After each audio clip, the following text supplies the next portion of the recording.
Hello there. What is going on, everyone? We have got a bunch of Mandalorian wave spoilers. AMG dropped 2 separate batches of spoilers on us yesterday, and so we're going to be talking about some of these new Gauntlet Fighter pilots, also some more stuff from the Pride of Mandalore pack. Lots of good, juicy tidbits, and if you're a fan of Mandalorians, especially with the Book of Boba Fett coming out, on all the success of The Mandalorian, you're probably going to love all this stuff. And a lot of this doesn't just come from that stuff. It's also, you know, the big Mandalorian hype with this wave is also comes from the Clone Wars and Star Wars Rebels, so lots of cool stuff. We're going to see some of it here today, so let's talk about some of that. But a little bit of admin stuff first. We are still doing the 12 Days of Life Day giveaway, and we're also giving away a lightsaber. Anything you need to do to enter to win those is just simply become a subscriber, leave a comment on this or one of my videos. It's as simple as that. So click that subscribe button, leave a comment, then you're automatically entered to win any of the 12 Days of Life Day giveaways, plus the big lightsaber at the end of it. So that's cool. Also, big thank you to today's sponsor, Luxury Playstyle. Thank you so much, guys. You got to check these guys out, by the way. LuxuryPlaystyle.com. Amazing full metal tokens for X-Wing as well as Legion and a bunch of other games. These are beautiful tokens. They're heavy. They're gorgeous. They're going to make you really want to play the game more.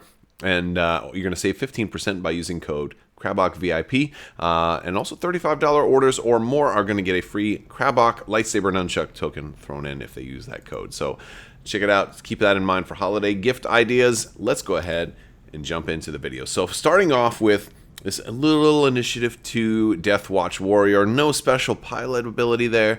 Oh, so it's just a generic. No, it's not a generic. You see that little dot next to the Death Watch Warrior? That's a unique generic, right? So that is really telling. Is this how all of the factions generics are going to be? Are they going to be all uniques? Are there not actually going to be any generic pilots for the Gauntlet? Quite possibly. Quite possibly. Maybe they don't want you just spamming gauntlets.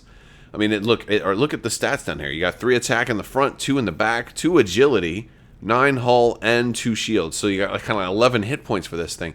Dude.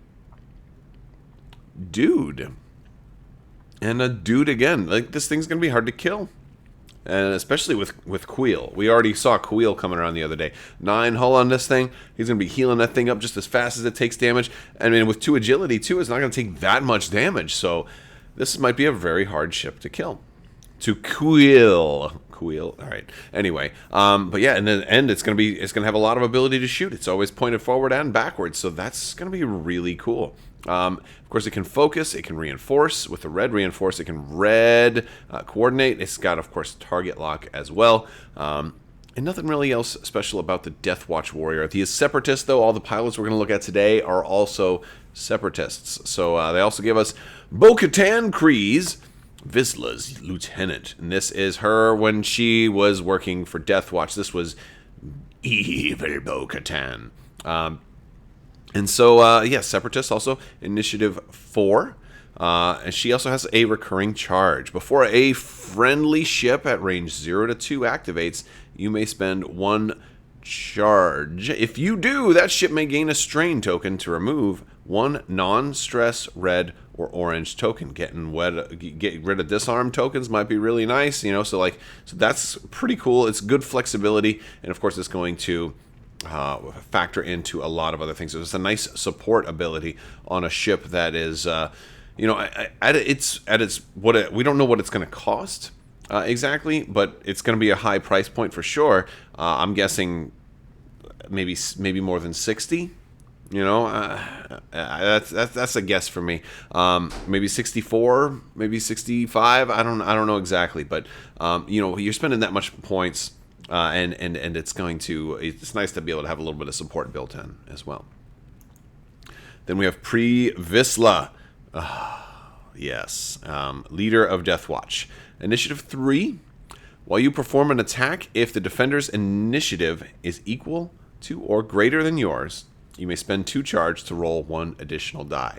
So he is punching up. He is going after the aces. He's hunting. Oh, you think you're hot stuff? He's like... I think of him as kind of like when I'm playing like in a competitive ranked game of like a video game and people have Smurf accounts Like I feel like he's a Smurf account for X-Wing, right? Like he's just like, I'm only initiative 3, but I'm actually much better than that. Pah! You know, and so he comes in with a big old 4 attack in the front, 5 at range 1 from the front. Maybe, you know, you kind of want to be right in range 1. So he can't do that every turn though, because he's got 2 charge recurring. So maybe every other turn. So that's kind of cool. Kind of cool. And you know, we talked about this a little bit. It's funny, the Gauntlet's dial says GTF on the back. I almost thought it had an O after that at first. I'm like, what? Oh, because if it does the speed 0, then it's like a GTF 0. Anyway, never mind. All right. So you know, we talked about the dial already. It's got the hard stop. It's got a couple of blue too, and it's not only straight blues, which is going to be nice. Doesn't have any way to turn around completely, but then again, there's supposed to be a config with it that deals with the wings going up and down, so maybe it will have some kind of way to turn around that we just don't see yet. I guess we'll have to wait and see. But either way, it doesn't really need to turn around all that much because of the fact that it's can shoot out the back also, so it's pretty flexible, and you know, we can do that too. It's a large base ship. You just have to turn around the old-fashioned way, I guess. All right, so we also got some other spoilers, and these are all going to be like Mandalorian specific from the Pride of Mandalore expansion. Starting off with this modification, Mandalorian Only. So again, not faction bound, so you can put this anywhere. You can give it to Sabine, you can give it to Boba Fett, you can give it to, you know, Django, you know, whatever. Beskar reinforced plating. So this is going to have 2 charge. While you defend, if the attacker's in your forward arc, before you would be dealt a face-up damage card, you may spend a charge to deal that card face down instead. Or spend 2 to discard it instead. So this is kind of cool. I like this ability. It kind of reminds me of like, well, quite simply like a hull upgrade, because you can just be like, no, I'm not going to take that damage, you know. But it can stop a face-up, which is kind of nice, and you get some choice on when you can use it, but it does also have the limiter that it does nothing if you're only taking face down damage. So that's interesting, but it's a nice little upgrade, and I kind of like how they're making it work too. Mandalorian Optics. I don't know, another mod. Mandalorian Only. This one is kind of broken. It's really nice, right? So 2 charge during the system phase.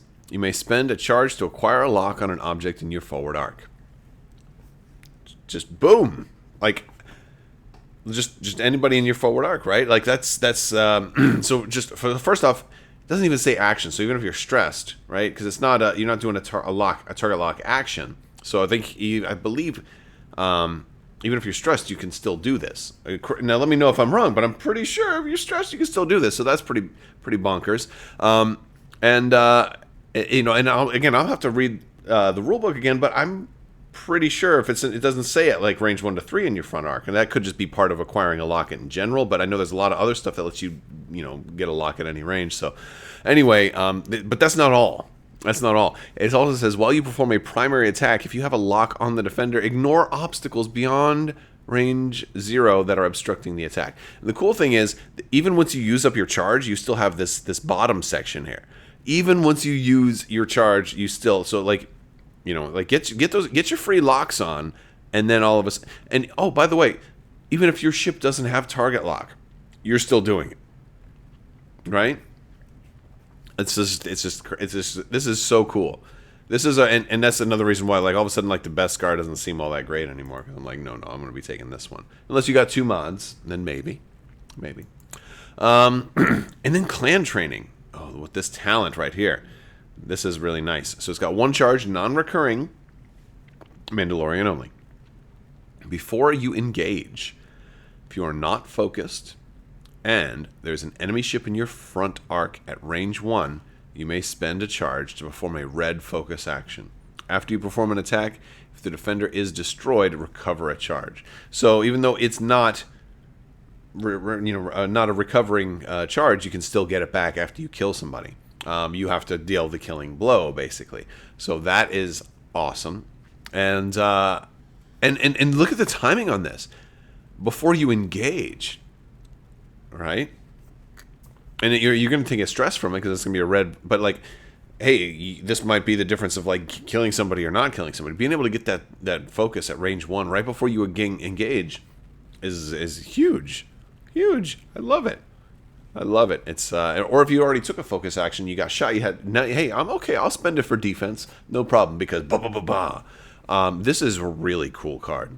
And it doesn't make the sound effects, but it's there.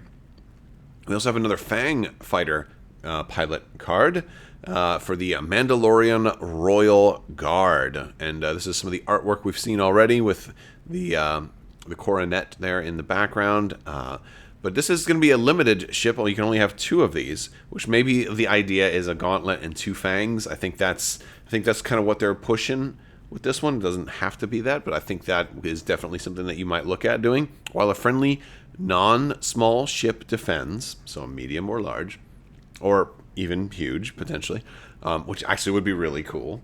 If you are in the attack arc, you may gain a deplete and a strain token. If you do, the defender may change one result to an evade result. So basically, you hand out free evades to everybody else as long as you're flying together and you're, So this is going to be like, no, you want to go for these guys first, right? Because it's almost like Guardian for Legion. It's like drawing their fire. So that is pretty groovy. That's pretty groovy. And I think that's all of the spoilers we had for this Mandalorian wave to talk about, at least for today. They've been dropping them pretty quick, so maybe we'll see some more next week. I wouldn't be surprised if we do. All right, so that's going to do it for now. Now, we are still doing 12 Days of Life Day. I want to do a giveaway winner today. Today's winner is going to win a $25 Amazon gift card, and that can go towards a pack. Maybe you can buy yourself a Mandalorian expansion when they come out on Amazon, or you can put it towards whatever else you would like. So today's winner is going to be War Dog Ops. Congratulations, War Dog. Just shoot me an email, mailcrabbok@gmail.com. I'll get you squared away. And to everybody else, if you did not win, don't worry. Anything that does not get claimed rolls over into Patreon. So patrons are going to get, after the 30 days window has expired, and anything that is left unclaimed, and there are still some things unclaimed right now that have already been handed out. So you'll have to wait and see. But yes, anything unclaimed rolls over into Patreon, and of course we still do giveaways all the time. There's some going on in Discord right now, so check all the links down in the description below. I will talk to you guys soon, and have a wonderful day. Don't forget, guys, if you are flying through space, make sure to bring an oxygen tank with you, because otherwise you'll just be breathing in your own farts until you suffocate.